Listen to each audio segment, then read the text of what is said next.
Salam sejahtera bagi saudara dan saudari yang saya kasih dalam Yesus Kristus. Kita memuji membesarkan nama Tuhan, tetap memiliki kesempatan indah yang Dia telah berikan untuk dapat bersama-sama mempelajari firman Tuhan yang sepanjang minggu ini telah kita lihat bagaimana cara kita menjadi saksi bagi Tuhan, ya. Dan seringkali kita memiliki persahabatan yang indah telah membawa sahabat-sahabat itu kepada pengenalan akan Tuhan seperti yang kita alami. Namun seringkali dapat juga terjadi, adalah sahabat-sahabat atau kekasih kita tersebut mungkin karena masalah telah meninggalkan keyakinan mereka, tidak lagi memiliki satu persekutuan yang indah dengan Tuhan, ya. Berpaling dari satu persekutuan dengan umat-umat Tuhan. Apa yang dapat kita lakukan jika hal itu terjadi? Inilah satu pertanyaan yang seringkali kita gumulkan, dan mungkin dengan pertolongan surga dapat kita lihat jawaban dari firman Tuhan. Tapi seperti biasa, kita akan mengundang Roh Kudus untuk dapat hadir dalam hati dan pikiran kita saat ini. Bapa yang penuh kasih dalam takhta kerajaan surga, terima kasih Tuhan, kami dapat bersama-sama kembali mempelajari firman-Mu. Kami sering melihat pada saat kami membagikan Engkau, ada sahabat-sahabat kekasih kami yang dapat kami bawa untuk memiliki Engkau sebagai juru selamat pribadi mereka. Tetapi dalam pergumulan kehidupan mereka seringkali ada juga yang telah meninggalkan Engkau. Ajarlah kepada kami Tuhan bagaimana kami menanggapi peristiwa atau keadaan seperti ini. Dan biarlah Roh Kudus Engkau membawa kami untuk dapat melihat terang firman Tuhan dan menghidupkan itu dalam kehidupan kami. Inilah doa dan permohonan kami Tuhan yang hamba bawa hanyalah di dalam nama Yesus Kristus, Tuhan dan Juru Selamat penebus kami. Sepanjang minggu ini kita mempelajari tentang bagaimana kita membagikan tentang Yesus, ya. Kita mengetahui ini adalah melalui kuasa dan kehadiran Kristus, sehingga kita dapat membawa sahabat-sahabat kita yang memiliki persahabatan sejati dengan kita dibawa dalam persekutuan dengan umat-umat Tuhan. Tapi seringkali ada kalanya ya, mungkin ada yang setelah menerima Yesus Kristus mereka meninggalkan Yesus Kristus, meninggalkan persekutuan dengan umat-umat Tuhan, menjadi anak yang tersesat. Setelah kita menerima mereka, mereka telah menerima kebenaran tersebut, masuk ke dalam persekutuan. Tadinya mereka tidak mengenal Tuhan, menjadi mengenal Tuhan. Tapi dalam kenyataannya, dalam kehidupan ini, sahabat-sahabat atau kekasih kita yang kita kasih tersebut, mereka yang telah mengenal Tuhan, mereka sekarang dapat juga meninggalkan Tuhan. Ya. Bagaimana perasaan kita? Tentu saja sangat sedih, ya. Kita yang mengalami, kita merasa sangat sakit sekali. Kita memiliki sahabat yang kita sudah bawa ke dalam satu persekutuan dengan yang indah dengan Yesus Kristus, tetapi mereka sekarang meninggalkan. Ini sakit, ya. Kalau sebelum mereka mungkin mengenal Tuhan, kita bawa untuk dalam pengenalan Tuhan, mungkin ada tanda tanya, ya. Gimana kira-kira apa yang terjadi? Masih sekitar tanda tanya.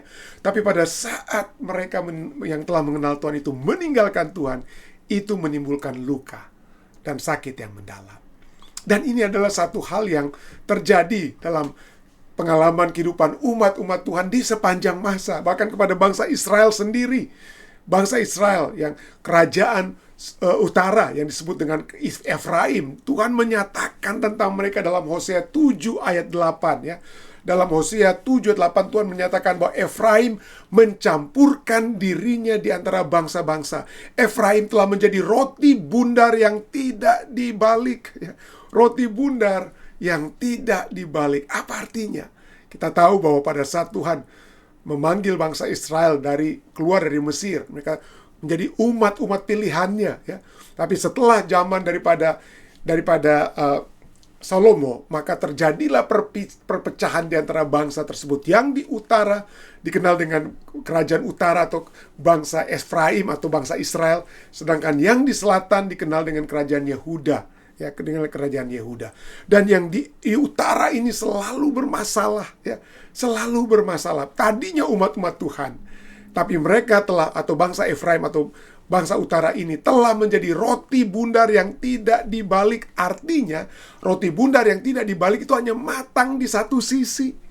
Matang. Mereka mengenal Allah yang telah membawa mereka keluar dari Mesir. Tapi sekarang kita lihat bagaimana mereka juga telah mencampurkan dirinya dengan penyembahan-penyembahan Baal. ya, penyembahan Baal ya. Jadi kalau kita lihat roti bundar yang tidak dibalik, artinya matang hanya di satu sisi. Artinya apa ya? Hangus di bagian bawahnya, tapi di bagian atasnya yang tidak dibakar itu mentah, atau dengan kata lain setengah matang ya. Setengah matang artinya mereka tidak sepenuhnya berkomitmen kepada Tuhan, namun juga tidak memberontak ya. Masih menikmati berkat-berkat Tuhan, tapi tidak memiliki ketulusan hati untuk mengikuti Tuhan ya. Secara luar hadir, secara luar kelihatan mereka itu sebagai umat-umat Tuhan, tetapi dalam batin mereka itu menyembah ilah-ilah atau baal-baal yang ada di sekitar mereka. Dan kita juga mungkin pernah mengenal, mengasihi mungkin seseorang, sahabat kita yang sesuai dengan gambaran ini. Kita telah bawa mereka ke dalam satu persekutuan dengan Tuhan, dan betapa menyakitkan pada saat kita menyaksikan bahwa mereka tidak sepenuhnya berkomitmen kepada Tuhan ya. Berkomitmen. Ada potensi mereka untuk memiliki satu hubungan yang semakin bertumbuh dengan Tuhan, tetapi potensi tersebut tidak terjadi ya, tidak terjadi, dan ini dapat menyakitkan. Itulah sebabnya dalam keadaan ini kita lihat bagaimana Tuhan ya tidak punya pilihan lain selain berkata. Ini tidak punya pilihan lain selain berkata apa? Dalam Hosea, kita lihat dalam Hosea 4 ayat 17 ini ya. Tadi kita baca Hosea 7 ayat 8, dan sekarang Hosea 4 ayat 17. Firman Tuhan katakan apa di sana? Efraim bersekutu dengan berhala. Biarkanlah dia. Apa artinya ini ya? Pada saat kita membaca keseluruhan kitab Hosea, kita menyadari bahwa Tuhan adalah Allah yang tidak membiarkan dengan kata. Tapi kenapa sih ini ayat ini katakan biarkanlah dia ya? Apa Allah itu sudah menyerah ya, tidak mau lagi berbuat apa-apa terhadap mereka? Apa artinya kata biarkanlah mereka? Nah, kalau kita lihat inti pekabaran Hosea dalam kitab Hosea, kita lihat bagaimana Allah tidak menyerah ya. Allah tidak membiarkan begitu saja. Kisah Hosea berbicara tentang bagaimana Hosea ya mencari istrinya yang menjadi perempuan sundal ya, menjemput istrinya kembali walaupun telah berbuat kesundalan demi kesundalan ya. Jadi Allah tidak biarkan. Tapi apa artinya ayat ini? Hosea 4 ayat 17 katakan biarkanlah dia. Artinya ada kebebasan memilih yang dapat dimiliki oleh umat-umat manusia. Dan Allah sendiri membatasi dirinya untuk tidak memaksa kehendak Allah kepada mereka. Allah mengetahui yang terbaik bagi bangsa Efraim ini, atau bangsa suku kerajaan utara ini. Yang terbaik itu mereka berada dalam satu persekutuan dengan Tuhan. Tapi kalau mereka tidak mau, Allah tidak dapat memaksa. Allah membiarkan dalam arti mereka dibiarkan untuk mempraktekkan kebebasan memilih yang diberikan kepada mereka. Namun bukan berarti Allah menyerah. Allah tidak menyerah. Pintu tetap terbuka. Pintu tidak pernah tertutup. Pintu tidak pernah tertutup. Itulah sebabnya mari kita lihat ya. Allah selalu menginginkan pertobatan. Allah selalu ingin supaya mereka berbalik ya. Supaya mereka berbalik dengan kesadaran mereka sendiri. Dan itulah sebabnya kalau kita kembali melihat kitab Yeremia ya, kita melihat bagaimana kitab Yeremia Tuhan berfirman kepada bangsa ya, sekarang bangsa selatan, bangsa Yehuda yang juga sedang terancam masuk ke dalam penawanan di Babel ya. Masuk ke dalam penawanan di Babel. Di sini dikatakan apa? Dengar firman Tuhan ya. Dengar di Rama dalam Yeremia 31 ayat 15 sampai 17. Ayat 15 dikatakan apa? Dengar di Rama terdengar ratapan tangisan yang pahit dan pedih. Rahab itu adalah ibu daripada apa? Daripada bangsa di mana? Ya, pada bangsa yang di utara ya. Rahab ya. Rahel maksud saya, bukan Rahab, tapi Rahel ya. Rahel menangisi anak-anaknya. Itu kerajaan selatan ya. Rahel menangisi anak-anaknya. Ia tidak mau dihibur karena anak-anaknya, sebab mereka tidak ada lagi. Rahel menangis seperti Allah yang menangis, meratap oleh sebab umat-umatnya yang tidak lagi menyembah kepadanya. Ini Rahel ini mewakili setiap orang tua, Setiap pasangan, setiap sahabat-sahabat yang harus menyaksikan orang yang mereka kasihi menjauh dari Tuhan. Dan tangisan ini nyata. Tangisan Rahel ini nyata. Penolakan untuk dihibur itu nyata. Ya. Penghiburan macam apa yang diharapkan ketika Anda mengalami kekasih Anda, sahabat Anda, ya, meninggalkan Tuhan. Pada saat ibu saya, ya, pada saat masa remaja saya seperti semakin nakal, meninggalkan Tuhan seperti begitu, ya. Saya dapat melihat bagaimana setiap saat ibu saya menangis, mendoakan saya sebagai pribadi. Dan ini pada saat saya menjadi seorang pendeta, ya. Pada saat saya menjadi seorang pendeta, ada anggota mungkin yang anak muda yang kami tuntun di jemaat, kami tuntun untuk dapat menerima Yesus Kristus. Ya, kita selalu mendoakan, bawa terus ke Bible study, bawa ke acara Vesper, libatkan di acara ibadah, masuk ke dalam persekutuan dengan umat-umat Tuhan. Saya memiliki satu kesempatan yang indah untuk membaptiskan anak muda tersebut. Tapi sekarang anak muda tersebut tidak lagi bersama-sama di dalam persekutuan dengan umat-umat Tuhan. Dan sakit sekali, ya. Saya mulai bertanya-tanya, apakah ada yang salah yang saya telah buat? Ya. Apakah ada yang salah yang jemaat mungkin telah buat kepada anak muda ini? Ada begitu hebat perasaan bersalah saya, saudara. Ya, pada saat anak muda ini tidak lagi berada dalam satu persekutuan dengan umat Tuhan. Apakah saya telah melakukan kesalahan?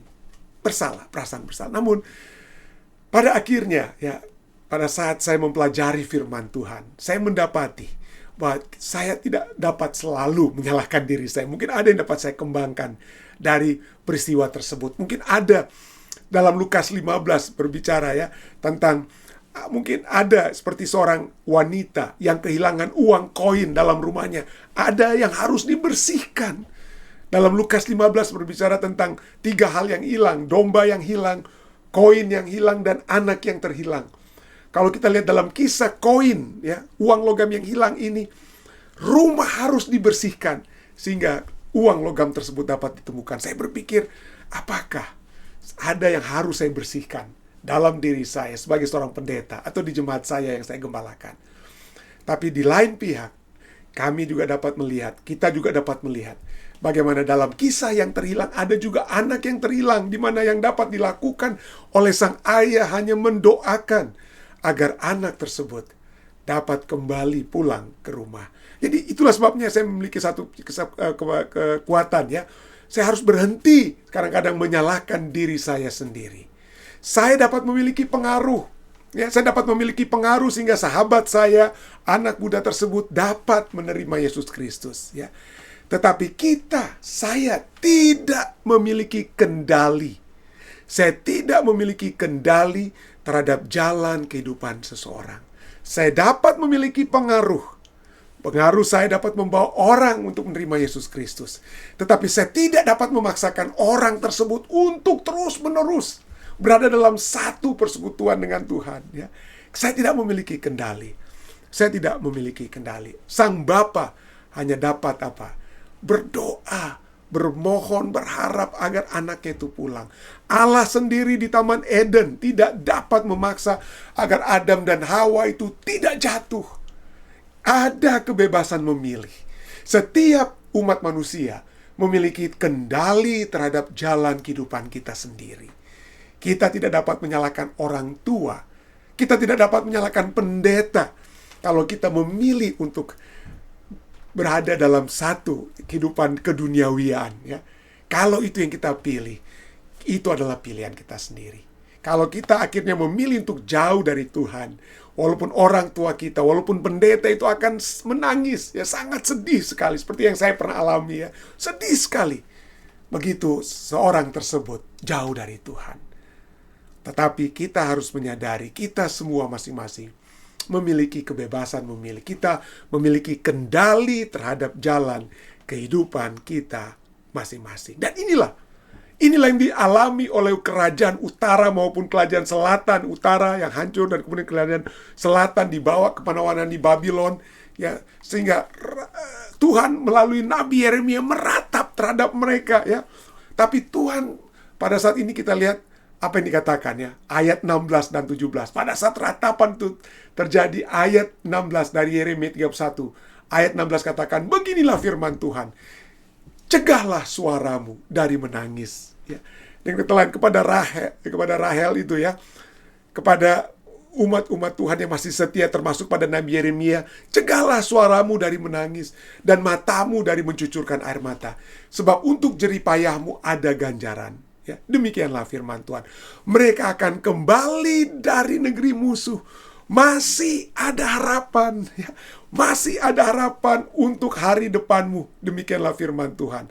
Anak-anak akan kembali ke daerah mereka. Ada harapan ya. Ada pengharapan. Allah tidak mengabaikan rasa sakit itu. Dia berbicara di tengah-tengah rasa sakit ya. Ada harapan ya. Ada harapan ya. Dan kita lihat juga kemudian ayatnya yang ke-18. Ayat lanjutkan ya, ayat 18 Allah katakan, telah ku dengar sungguh-sungguh Efraim meratap. Engkau telah menghajar aku dan aku telah menerima hajaran ya. Aku telah menerima hajaran. Seperti anak lembu yang tidak terlatih. Bawalah aku kembali ya. Bawalah aku kembali supaya aku berbalik. Sebab engkaulah Tuhan Allahku. Allah mendengar suara teriakan kita untuk apa? Berbalik, kita menyadari. Seperti anak yang terhilang, dia kembali kepada apa? Kembali kepada keadaannya. Dia menyadari bahwa di rumah bapaknya itu keadaannya lebih baik. Demikian juga Efraim di sini katakan apa? Dia menyadari, Tuhan engkau telah menghajar aku. Aku telah menerima hajaran tersebut. Seperti anak lembu yang tidak terlatih. Bawalah aku kembali, supaya aku berbalik, sebab engkaulah Tuhan Allahku. Sungguh, dikatakan ya, ayat 19, sungguh, sesudah aku berbalik, aku menyesal. Dan sesudah aku tahu akan diriku, aku menepuk pinggang sebagai tanda berkabung. Aku merasa malu dan bernoda, sebab aku menanggung aib masa mudaku. Aku menanggung aib masa mudaku. Ini yang dikatakan oleh Efraim yang bertobat ini, yang meratap ini. Dia bertobat, dia berteriak kepada Tuhan untuk dapat apa? Untuk dapat kembali. Dan apa respons Tuhan? Apa respons Tuhan? Mari kita lihat ayatnya yang ke-20 dari Yeremia 31. Tuhan berkata apa? Anak kesayangankah gerangan Efraim bagiku, atau anak kesukaan? Atau anak kesukaan ya. Sebab setiap kali aku menghardik dia, menegur dia, tidak putus-putusnya aku terkenang kepadanya. Tuhan itu bagaikan orang tua yang harus mendisiplin anaknya. Tapi pada saat kita mendisiplin anak kita, kalau disiplin itu didasarkan oleh kasih, kita meratap. Kita meratap ya. Aku terkenang kepadanya. Walaupun Tuhan katakan aku menghardik dia, tidak putus-putusnya aku terkenang kepadanya. Sebab itu hatiku terharu terhadap dia. Bahasa aslinya katakan apa? Perutku, usus-usus dalam perutku melilit, merintih, melilit usus-usus dalam perutku ya. Hatiku terharu terhadap dia. Tidak dapat tidak aku akan menyayanginya. Demikianlah firman Tuhan.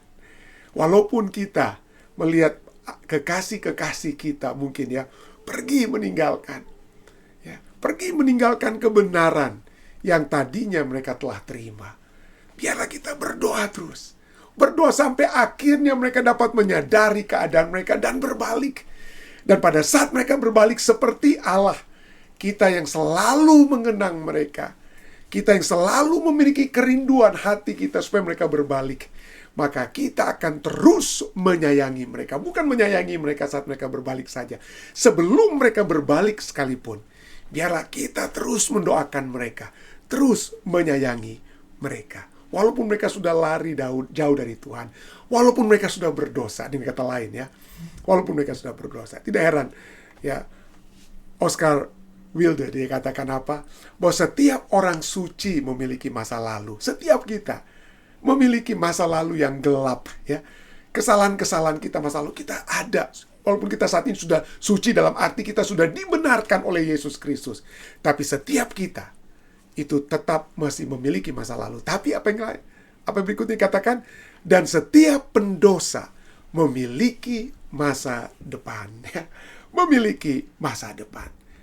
Ada kesakitan yang begitu hebat pada saat kita melihat orang-orang yang kita telah bawa kepada Tuhan, tapi mereka meninggalkan Tuhan. Meninggalkan Tuhan. Biarlah kita memiliki seperti hati Allah kita, ya. Hati yang terharu. Hati yang selalu mengenang mereka. Mengharapkan supaya mereka apa? Berbalik. Itulah hati Tuhan. Jika ada saudara kita, kekasih kita, sahabat kita, yang sudah dibawa ke dalam satu persekutuan dengan Tuhan, meninggalkan kebenaran tersebut. Yang dapat kita lakukan mungkin seperti sang ayah dalam Lukas pasal 15. Setiap saat kita menyalakan lampu terang kita, supaya sahabat kita yang berdosa itu dapat, atau yang sudah jauh dari Tuhan itu mengetahui ada terang, ada hal yang lebih baik. Kita lihat bagaimana terang atau seperti pengharapan itu akan membawa orang datang. Ya, terang itu, pengharapan seperti terang akan membawa orang di tengah kegelapan untuk datang. Karena terang itu membawa orang memiliki kepastian, membawa orang memiliki keamanan. Dan saat kita, sahabat-sahabat kita itu telah lari, biarlah kita tetap menyalakan terang kebenaran itu. Membuka pintu rumah kita besar-besar, membuka pintu persekutuan komunitas kita lebar-lebar. Supaya apabila sahabat-sahabat kita itu datang kembali, mereka dapat datang ke arah kebenaran. Mereka dapat masuk kembali ke dalam persekutuan dengan umat-umat Tuhan. Itu saja yang dapat kita lakukan pada saat sahabat-sahabat kita itu telah hilang, telah hanyut, ya, dalam keduniawian kembali. Sakaria 10 ayat 8 memberikan satu hal lagi yang sangat indah kepada kita semua. Sakaria 10 ayat 8 katakan, aku akan bersiul. Aku akan bersiul memanggil mereka. Tuhan tidak membiarkan umat-umatnya yang telah datang kepadanya itu kemudian pergi kembali dari hadiratnya. Tidak. Ada janji pemulihan, ada janji panggilan yang Tuhan selalu ingin dengarkan kepada kita. Sakaria 10:8 katakan, aku akan bersiul memanggil mereka, dan aku akan mengumpulkan mereka, sebab aku sudah membebaskan mereka, dan jumlah mereka menjadi banyak seperti dahulu. Apa artinya bersiul ini, saudara? Ya, bersiul ini bukan berteriak. Pada saat kami berada di Ethiopia, kami melihat gembala-gembala, anak-anak Ethiopia gembala. Ya, masing-masing dengan kawanan domba-domba mereka itu saya lihat memiliki cara yang khas, cara yang khusus, supaya domba-domba itu, walaupun ya pada saat mereka berpergian mungkin ada 3 kawanan domba dengan 3 gembala yang berbeda dari tempat yang berbeda. Mereka dikumpulkan di satu lapangan yang luas, di lapangan di tempat sekolah kami yang ada di Ethiopia. Tapi pada saat mereka mau pulang ke rumah, saya lihat gembala-gembala itu masing-masing memiliki cara yang khas. Dan cara khas mereka itu bukan berteriak. Mereka bersiul. Ya. Mereka bersiul atau mengeluarkan seperti begitulah kurang lebih, ya. Masing-masing dengan caranya masing-masing. Dan yang hebatnya, masing-masing kawanan domba itu akan pergi mengikuti sang gembala dengan bersiulan atau suara yang khas tersebut. Suara yang khas tersebut. Artinya, apa artinya di sini? Pada saat sahabat-sahabat kita, kekasih kita yang sudah pergi itu meninggalkan kebenaran, bukan kita panggil mereka dengan kekerasan, bukan dengan berteriak, tetapi kita memanggil mereka seperti pada saat kita memanggil mereka untuk bersekutu bersama-sama dengan kita, dengan Tuhan. Ada pendekatan-pendekatan pribadi, ada pendekatan-pendekatan khusus, persahabatan yang khusus, sehingga mereka kembali mengenang bagaimana pada saat kita membawa mereka ke dalam kebenaran, itu telah memberikan sukacita kepada mereka. Pendekatan-pendekatan pribadi, siulan-siulan khusus yang telah membawa mereka kepada Tuhan, mereka akan kembali dengarkan, sehingga mereka dapat berbalik kepada Tuhan. Tuhan mau supaya kita semua digunakan oleh Tuhan dengan cara-cara yang khusus, dengan pendekatan-pendekatan yang secara pribadi, untuk dapat membawa kembali sahabat-sahabat kita yang telah hanyut, yang telah meninggalkan persekutuan dengan Tuhan, untuk dapat kembali, ya, dikumpulkan kembali Karena mereka adalah umat-umat Tuhan juga yang telah ditebus dengan darah yang mahal, darah anak domba Allah. Kiranya kita tidak putus asa, kita tidak tidak terus berada dalam penyesalan diri, ya, tidak sakit hati, tapi dengan kekuatan surga, dengan siulan-siulan yang dapat kita bawakan, dengan kata lain, ya, maka sahabat-sahabat kita tersebut, kekasih-kekasih kita tersebut dapat kembali berbalik kepada Tuhan. Kiranya ini dapat menjadi perundungan bagi kita semua. Saya bawa ini dalam nama Yesus. Amin. Baik, mari kita saat ini bersatu dalam doa, saudara sekalian. Bapa yang penuh kasih dalam takhta kerajaan surga, terima kasih Tuhan. Kesempatan yang indah kami dapat kembali miliki untuk mempelajari kasih-Mu yang begitu besar. Jika ada di antara kami, termasuk diri kami sendiri Tuhan, seringkali kami hanyut, menjauh dari persekutuan dengan Engkau. Tapi Engkau selalu rindu untuk mengajak kami kembali kepadamu. Demikianlah juga Tuhan, kami dapat bermohon kepadamu. Gunakanlah kami Tuhan. Berikanlah kepada kami hikmat, kebijaksanaan, akal budi dari surga. Sehingga kami dapat membawa kembali kekasih-kekasih kami, sahabat-sahabat kami yang telah menjauh, agar mereka dapat kembali memiliki persekutuan yang indah dengan Engkau. Engkau yang sudah membebaskan mereka Tuhan. Bawalah mereka kembali kepadamu. Terima kasih untuk pekabaran ini Tuhan. Terima kasih karena Engkau akan juga menyertai seluruh umat-umat Tuhan yang sedang menundukkan kepala. Banyak di antara kami masih terus bergumul. Ada di antara kami memiliki pergumulan oleh sebab anak-anak yang mereka kasihi telah hanyut mungkin, telah meninggalkan kebenaran Tuhan. Bawalah kembali mereka Tuhan. Bawalah, biarlah orang-orang tua yang sedang menundukkan kepala saat ini dapat memiliki sukacita melihat anak-anak mereka yang telah hilang itu Tuhan, untuk kembali, datang kembali kepadamu Tuhan. Memiliki persekutuan yang indah dengan Engkau. Biarlah Roh Kudus, Engkau terus menggerakkan hati anak-anak tersebut untuk berbalik. Terima kasih Engkau sudah menyertai juga umat-umat-Mu di Jemaat Fisdak. Berkatilah kami semua Tuhan, dengan setiap pergumulan-pergumulan kami, dalam kehidupan kami, pekerjaan dan lain-lain sebagai yang dialami kami. Berdoa bagi orang-orang tua di jemaat kami, terus mendoakan Tante Femi Mawuntu dengan segala pergumulan hidupnya. Tuhan, Engkau mengetahui yang terbaik yang dapat terjadi dalam kehidupan Tante Femi. Biarlah Tuhan akan menyertai Tante Femi. Berkati juga Om Yan dan Tante Sin Lalaki, Gerungan. Tuhan, kami berdoa kiranya orang tua kami ini Tuhan tetap kuat dalam iman. Kami berdoa bagi anak-anak dan cucu-cucu mereka. Terus berdoa secara khusus bagi cucu yang selalu didoakan oleh keluarga ini. Bagi saudara Kevin Katiandago. Tuhan, biarlah Tuhan, Roh Kudus akan terus menggerakkan Kevin. Membawa dia mengenang kembali satu persekutuan yang indah dengan Engkau. Membawa dia kembali kepadamu Tuhan. Kami juga terus berdoa bagi keluarga-keluarga lainnya.